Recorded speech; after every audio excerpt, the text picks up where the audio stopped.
So when we're doing all of these things, and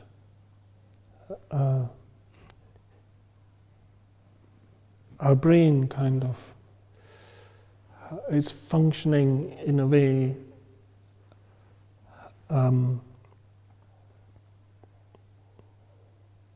like there's patterns of brain activity, and each activity that you do sets off a different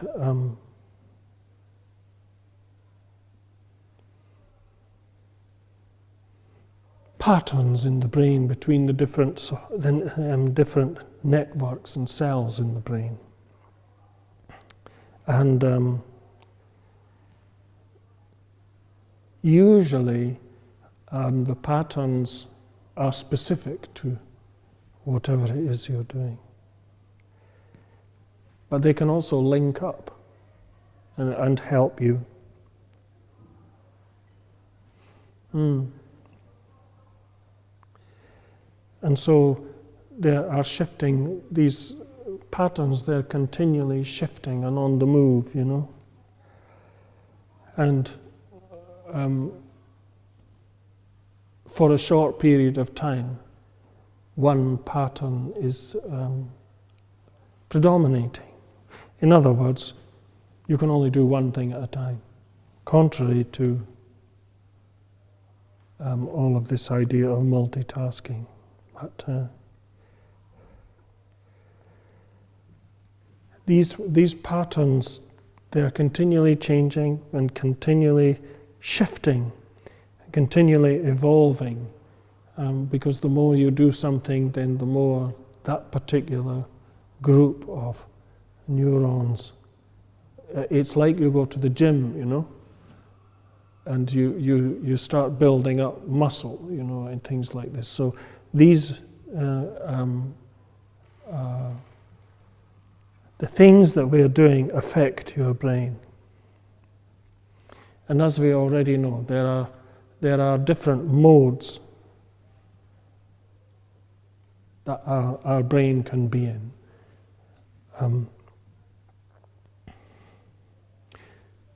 So there's a mode of mind called doing, which is the mode of mind that we sort of slip into to get things done, you know. And that's the kind of thing that helps you achieve things, you know. So we've sent men to the moon and build pyramids and temples and all kinds of things.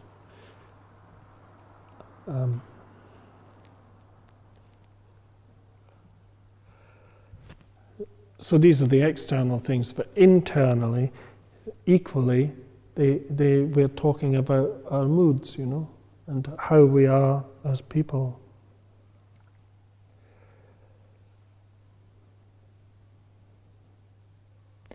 And we have wishes based on an idea of how we want things to be or how they should be. And we check out how things actually are, and that's how we actually achieve something, because there's what we call this, is just called discrepancy-based monitoring. So your mind's always doing this, sizing things up.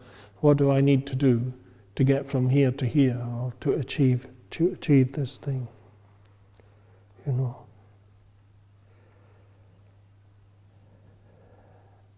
And so we're always looking to see if this gap is closing or not, or how much we've achieved. And so this is like a really positive thing when we apply it to practical things. You know, it enables us to get things done. But the problem is when our mind decides to apply this to our emotional states. And then we start to look at the kind of person we would like to be and the kind of person that we are. And this sets off all kinds of thoughts in relation to this and to ourselves and all this. And this kind of thing drives us.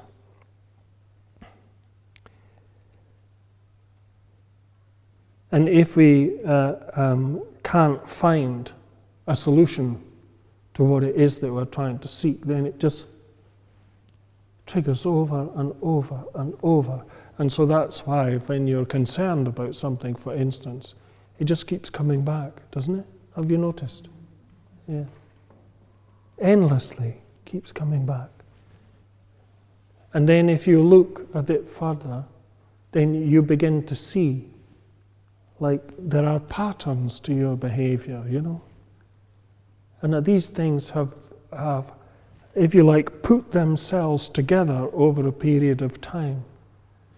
And because you haven't known how to kind of work with this, you know, it's caused us a lot of difficulty. And this is called driven doing mind. So as soon as you personalize something, as soon as yourself gets involved in this thing, and then all this self-comparison thing goes on, I mean, that can be external and internal, you know. I mean, how many of you have said to yourselves, don't be so stupid? Internally, you know, do you see? That's the kind of thing that we're talking about, like self-criticism. Some people call it self-talk, you know.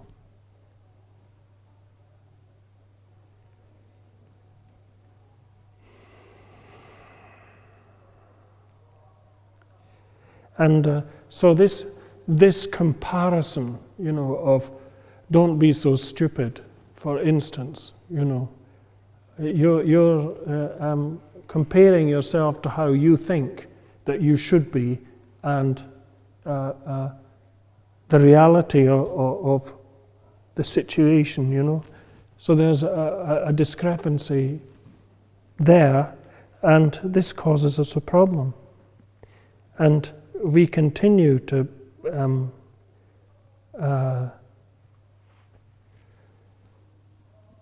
compound this with the idea, not only do we have a problem, but we don't want to have the problem.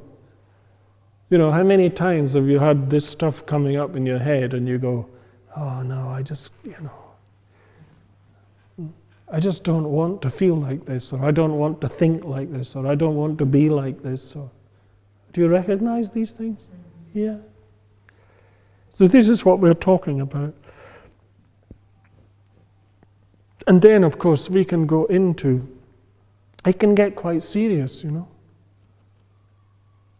All the way to like thinking about, you know, is it worth me living or something, you know. It can get quite serious.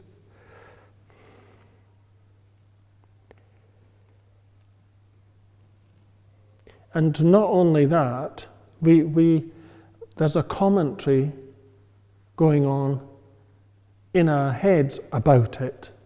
So it's not just that thing happening, but we're trying to think our way out of the situation, you know. How do I get out of this, you know? Well, if I do this and that, and you know, think like this, and if I go to so-and-so and speak to him about it, and then maybe we can do this, you know. And so this is just reaffirming our problem. And so until you start, first of all, like if you look at that short meditation that we did, first of all, to open up to what's going on and observe what's going on, And then, change what you're thinking about is the first thing. So, to take away the involvement in the thinking, you pay attention to something else. It's quite simple. So that's what you're learning to do with the meditation, with even the simple exercises that we're doing. You're changing the direction of where your attention's applied, first of all. And then you're opening up to accepting whatever it is that's going on, mentally or physically. And so what you're doing is you're changing the way that your mind works. You're changing, first of all, what you're paying attention to. And then you're changing how you pay attention to it.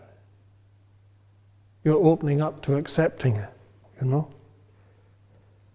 And this is how you resolve this like wheel, It's like you're a hamster, And the same things keep happening over and over, don't they? In your head, yeah.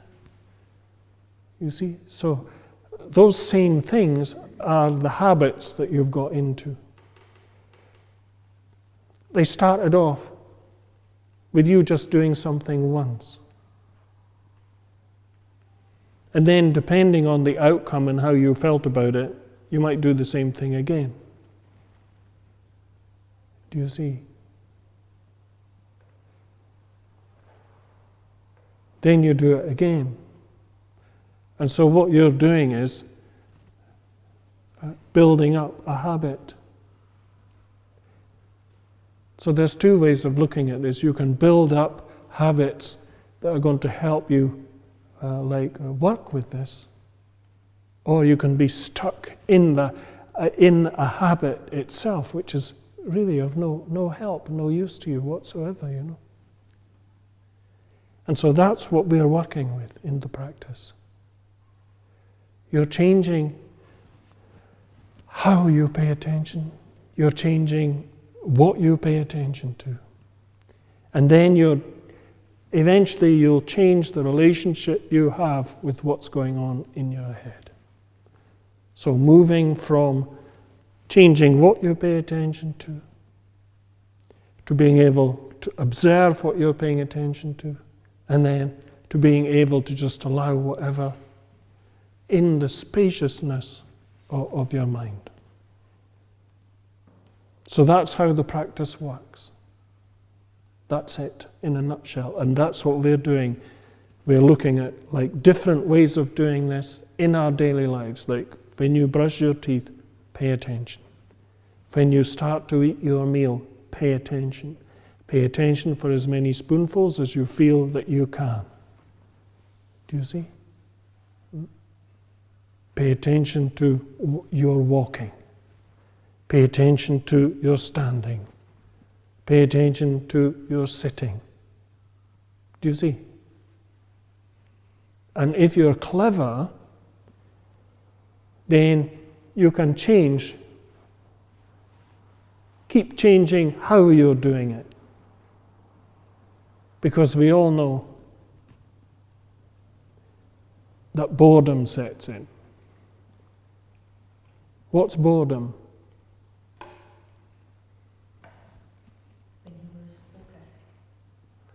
When you lose focus.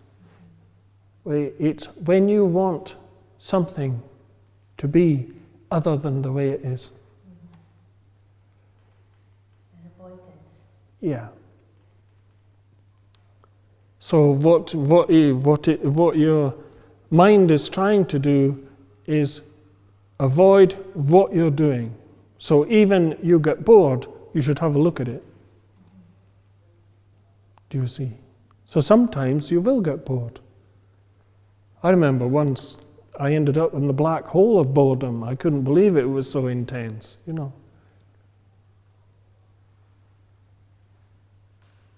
So all of it is like fodder for your practice. Anything that happens, you should sit, have a look at it. Just have a look at it, just observe it, just sit with it and go, okay, what's this about? I don't want to do this right now. Okay, what's this about? You know that you feel different when you do it, so what's going on? Just look at it. Is that just another of your habits of not doing what at that moment you don't like? If you're a mother, you have to do a lot of things with your children that you don't necessarily like. You don't like to give them medicine that makes them sick or something, but if that's what needs to happen, you'll do it, won't you? If you're a father, the same kind of thing. Do you see? So when you start to look at it, then you'll begin to understand a bit more about yourself and what's needed. And what's the best thing for you to do.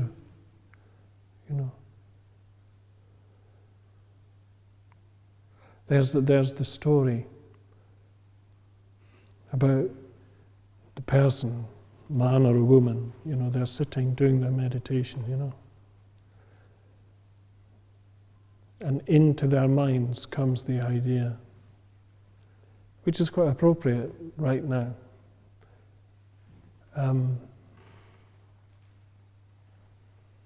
Be really nice to have a cup of tea now. And they're sitting doing their meditation, and this comes up and says, hello. Cup of tea would be really nice.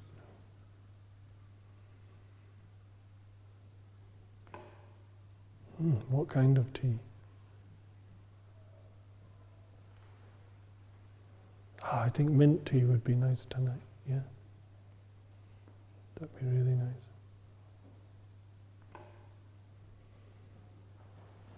Yeah, I'm really looking forward to my mint tea when I finish my practice,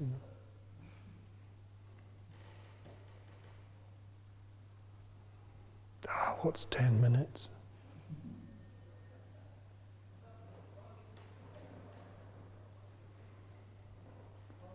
I think it'd be okay, And so before you know it, you've stood up, the kettle's on, the tea bag's there, everything is like, and you've stopped doing the one thing that could really help you. Do you see? And that's a really simple thing. So imagine if you apply that to the plethora of things that come into your mind every day. I mean, what is it they say? There's something, how many thoughts a day are you supposed to have according to science? I don't know. Thousands, isn't it? 20,000, 50,000? I don't know. I can't, something. That's 65,000. 65? You're a really busy girl, that's all I've got to say. Is it?